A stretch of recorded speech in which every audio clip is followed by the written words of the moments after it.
Глава 43. Ши Цинсюань. Дальше хода нет. Быть того не может. Держа в одной руке сгусток огня, он провел ладонью по стене, словно хотел найти на ней какую-то подсказку.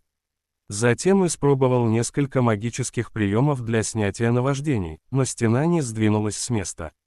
Не обнаружив иных вариантов, повелитель ветров спросил: «Мне пробить ее насквозь, Сэлянь? Таким образом мы создадим слишком много шума, от которого весь дом блаженства содрогнется». Ши Цинсюань приложил ладонь к каменной стене, применил немного духовной силы, но спустя пару мгновений убрал руку и заключил: «Ее и пробить не пробьешь. Боюсь, что стена как минимум в 10 джанов толщиной». Но Сэлянь своими глазами видел, как посланник убывающей луны вошел в эту дверь. Не может же статься, чтобы он вел себя столь подозрительно, чтобы сесть в позу лотоса и погрузиться в медитацию в подобном тупике. Наверняка здесь был какой-то тайный вход, поэтому они вновь принялись внимательно изучать стену. Вскоре Сэлянь произнес: «Ваше превосходительство, взгляните, на полу, кажется, что-то есть». Он указал вниз, Ши Цинсюань поднес ладонь поближе, и оба они уселись на корточки. Пол в подземелье оказался выстлан квадратными каменными плитами, каждая из которых по размеру походила на небольшую дверцу. А на камне у подножия стены, на котором они как раз стояли, виднелся рисунок.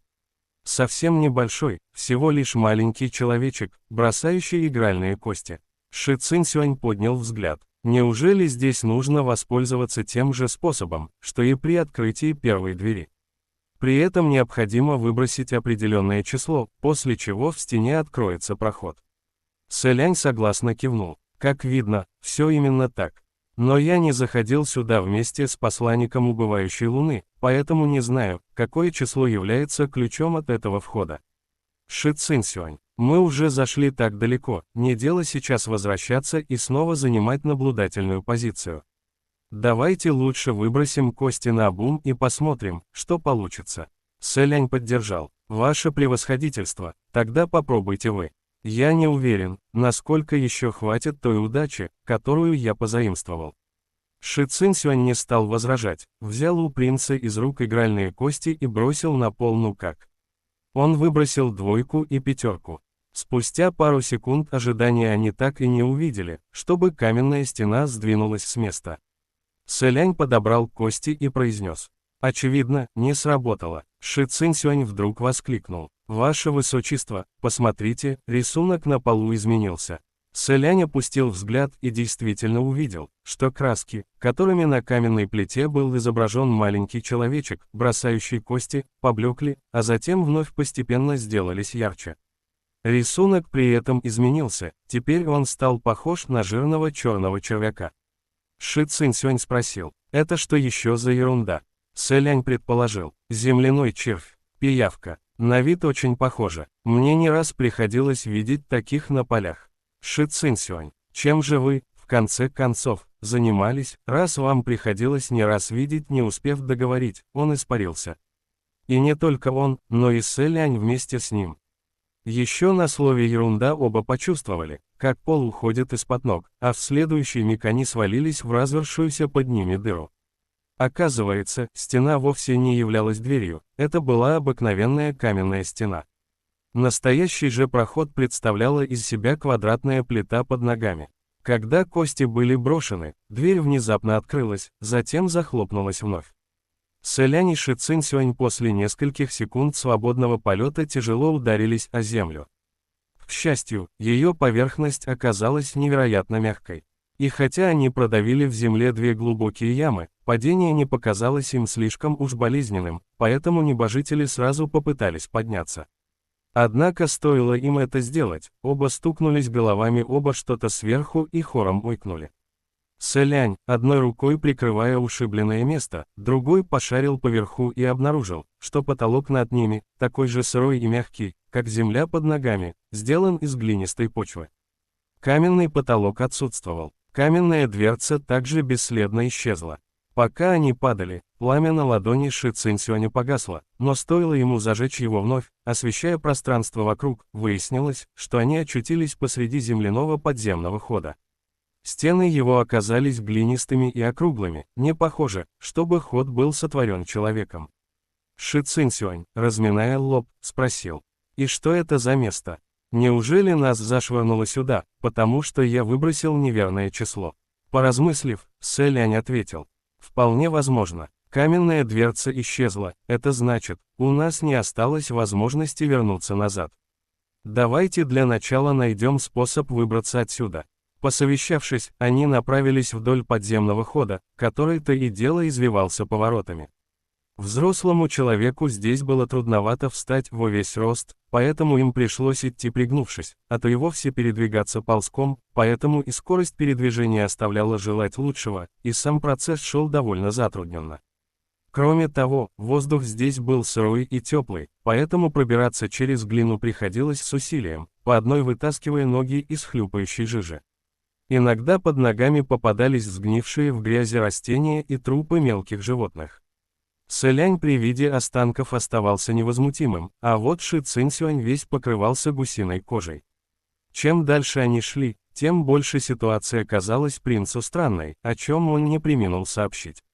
«Ваше превосходительство, боюсь, нам с вами лучше прибавить шагу». Это место именно на этих словах до них донесся оглушительный и очень странный грохот. Следом за грохотом подземный ход охватила мелкая дрожь, ошметки грязи с хлюпанием западали с потолка. Двое путников переглянулись и, не сговариваясь, бросились в направлении, противоположном звуку. Однако вскоре грохот обуял неудержимой волной дрожи все вокруг, при этом приближался намного быстрее, чем они удалялись. Все время спотыкаясь, они то ползли, то кубарем летели по извивающемуся проходу, но конца и края пути не видели, впереди не проскальзывало и лучика света.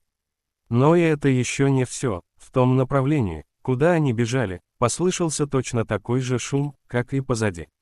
Путь вперед и назад был перекрыт, поэтому двое остановились. Вместе с тем самым грохотом, да еще с шорохом, с которым из земли выползает огромное тяжелое создание, перед ними показались два огромных ползущих червя. Гигантские черви были распухшими и неповоротливыми, с немного просвечивающей кожей на пурпурно-черных телах, которые разделялись на сегменты.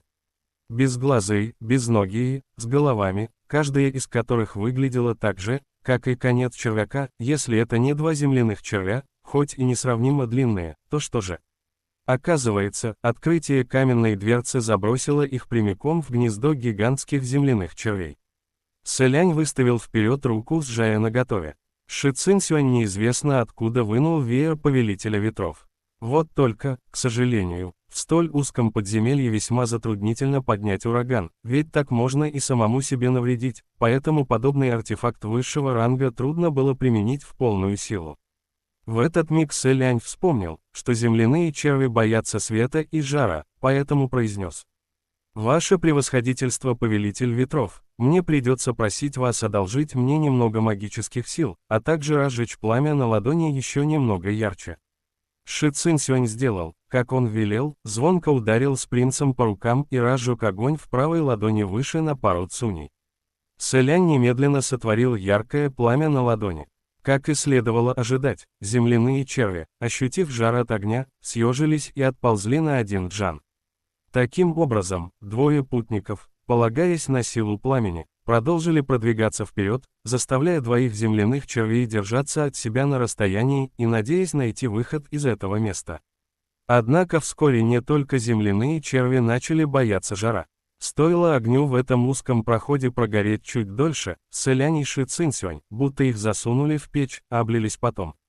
Ощущения не самые приятные. К тому же, что еще страшнее, несмотря на то, что Ши Цинсюань старательно поддерживал горение магическими силами, пламя на ладони все же стало постепенно угасать. Земляные черви тоже почувствовали это и перестали отступать столь же резво. Сэлянь, пройдя еще пару шагов, ощутил, что становится трудно дышать. «Ваше превосходительство, боюсь, ваше пламя на ладони долго не продержится. Почва здесь влажная и рыхлая, но мы все же находимся под землей. Возможно, вскоре потоки воздуха совсем перестанут сюда поступать, и тогда огонь погаснет, а мы потеряем сознание». Ши Цинсюань нервно сжал зубы. В таком случае, придется использовать сжатие тысячи ли. И хотя сейчас у них не было лишних рук, чтобы рисовать магическое поле, да и место для этого совершенно не подходило, все же иного выхода не оставалось. Сэлянь произнес: «Я поищу подходящую ровную поверхность». Как раз в этот момент он почувствовал, что земля под ногами стала менее влажной, будто каменной. Сердце принца подскочило, он торопливо наклонился и присмотрелся. И действительно, то оказалась каменная дверь.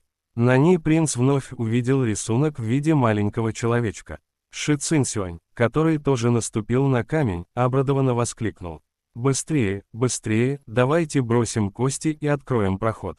Сэлянь уж было собирался это сделать, но вдруг подумал: лучше не давать мне шанса выбросить еще более несчастливое число, чтобы, когда дверь откроется, мы не попали в еще более страшное место. И протянул кости Ши Цинсюаню. «Бросайте вы». Ши Цинсюань без лишних слов схватил кости и тут же бросил. На этот раз, когда стук костей затих, выпало 3 и 4. Сэлянь немедля подобрал кости, и они наступили на каменную дверцу. Пламя на ладони в руке Ши Цинсюаня снова вдвое уменьшилось, что повело за собой беспокойное шевеление земляных червей. Внимательно приглядевшись к рисунку, Сэлянь увидел, как тот постепенно исчез, а затем превратился в другое изображение. Теперь это были деревья и несколько маленьких человечков в странных нарядах, которые, кажется, исполняли танец вокруг другой человеческой фигурки посередине.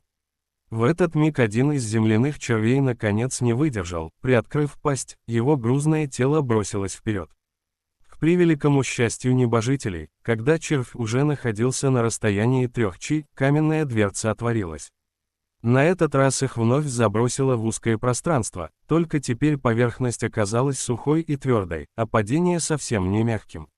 Оба покатились по полу, и если Сэлянь, привыкший терпеть боль, не проронил ни звука, то Ши Цинсюань разразился громкими причитаниями. От его криков принцу заложило уши, так что Сэлянь даже начал за него беспокоиться. «Ваше превосходительство, с вами все в порядке». Ши Цинсюань, лежа вниз головой и вверх ногами, ответил: «Я и сам не понял, все ли со мной в порядке. Раньше мне никогда не приходилось так падать. Ваше Высочество, работа с вами в паре, занятие весьма волнующее». Сэлянь невольно улыбнулся от его словаря. И только теперь обнаружил, что они очутились в дупле дерева. Он с большим трудом выбрался наружу первым, затем протянул руку Ши Цинсюаню. «Я весьма благодарен вам за то, что вы выносите все эти невзгоды вместе со мной». Ши Цинсюань отозвался: «Оставьте эти церемонии». Он схватил Сэляня за руку и выполз из дупла. Чумазый с головы до ног, в изодранном в клочья платье, повелитель ветров сощурился от яркого солнечного света. Заслонив глаза от солнца, он спросил: «И где же мы теперь оказались?» «Сэлянь, как изволите видеть, в чаще горного леса». Оглядевшись по сторонам, он добавил: «Насколько я понял, по назначению каменная дверь подобна артефакту, который создан специально для применения сжатия тысячи ли. Разные числа, выпавшие на игральных костях, перебрасывают человека в разные, соответствующие выпавшему числу, места. Только вот не знаю, является ли то число, что мы выбросили на этот раз, верным». Ши Цинсюань, плечи которого оголились, скрестил руки на груди и со всей серьезностью произнес: «Чтобы единожды применить сжатие тысячи ли, требуются немалые затраты духовной силы. Если собиратель цветов под кровавым дождем прибегнул к такому способу, как эта каменная дверь, чтобы не дать посторонним выведать его секреты, сразу ясно, насколько сила его велика и насколько хитроумны его замыслы». Несмотря на серьезное лицо, всю серьезность моментально стирали потрепанный вид, голые ноги и плечи, заменяя комичностью. Сэлянь с большим трудом удержался от смеха, при этом в его памяти возник образ Хуачена со слегка приподнятыми уголками губ. Принц покачал головой и подумал: чем судить о его поступке как о хитроумном замысле, я бы лучше сказал, что это простое озорство, не более.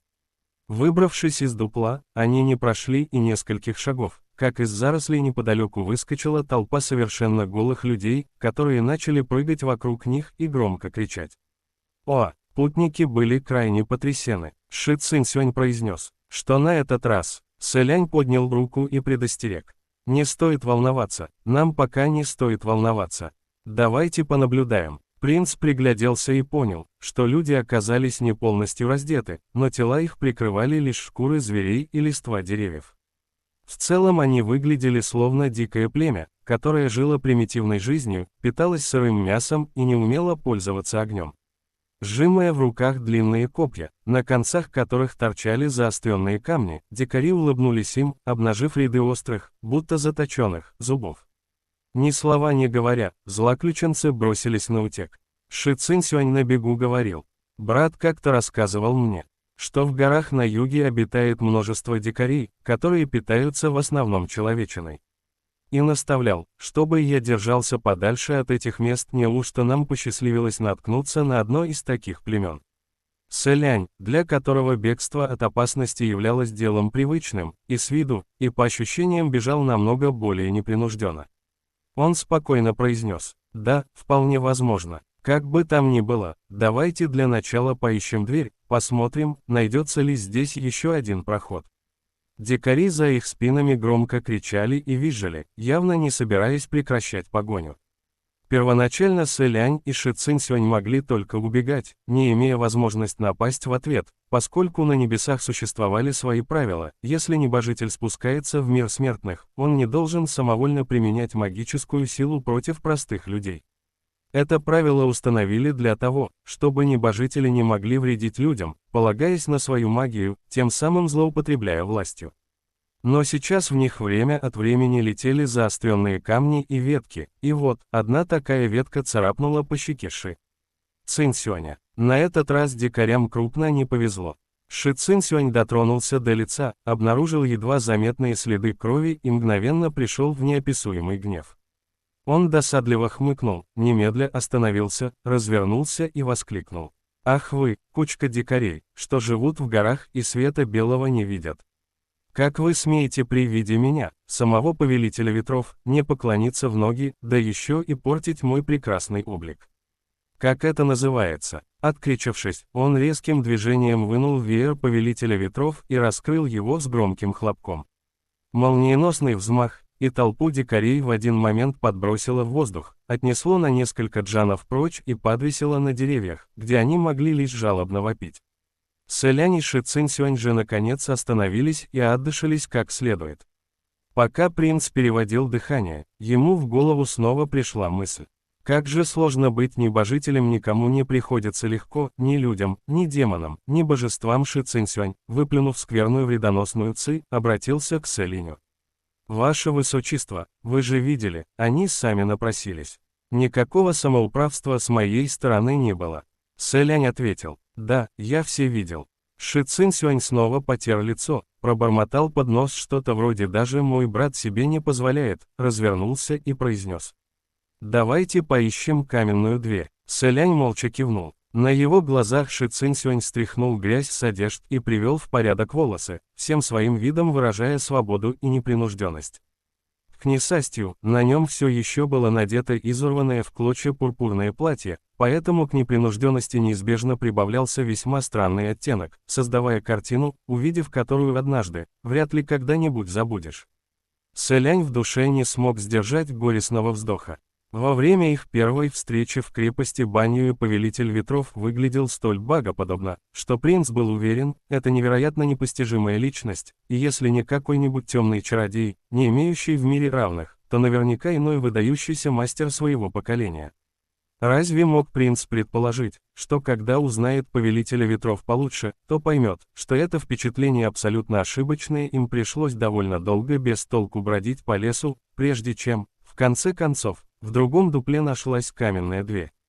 На этот раз Ши Цинсюань наотрез отказался бросать кости. Он покачал головой и сказал: «Не понимаю, в чем тут дело. Раньше удача хоть и не каждый раз мне улыбалась, все же никогда не доходила до полного невезения.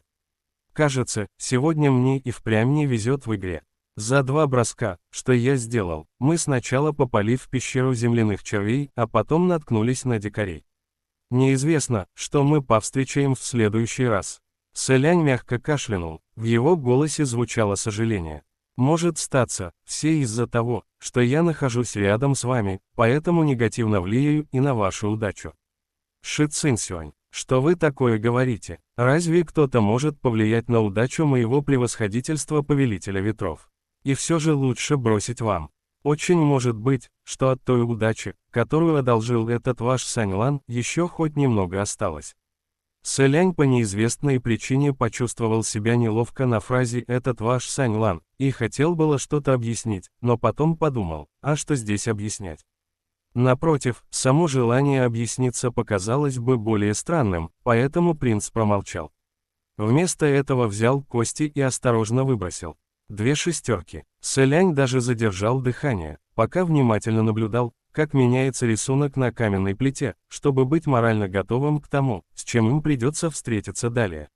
Однако на этот раз с рисунком ничего не произошло, каменная дверь со скрежетом открылась.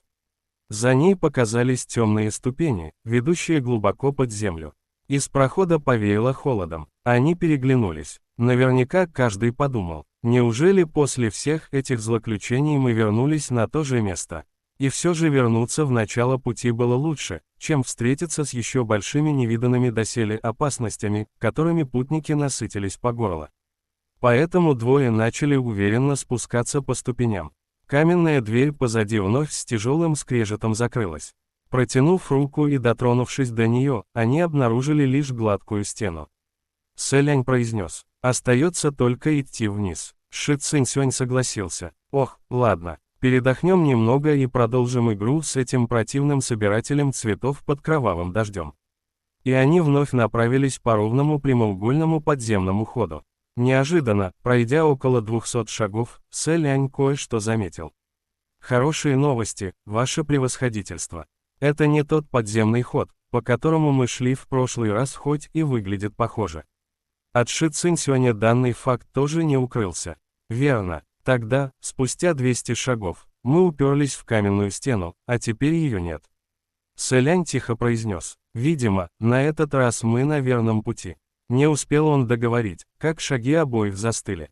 Из темноты впереди донесся запах крови, а вместе с ним их ушей достигло тяжелое дыхание мужчины. Они застыли как вкопанные, не произнося ни слова. Но даже без освещения тот человек заметил их присутствие, поскольку, когда они остановились, бросил ледяным, мрачным тоном. «Я ничего не скажу». При первых же звуках этого голоса Ши Цинсюань без промедления зажег пламя на ладони.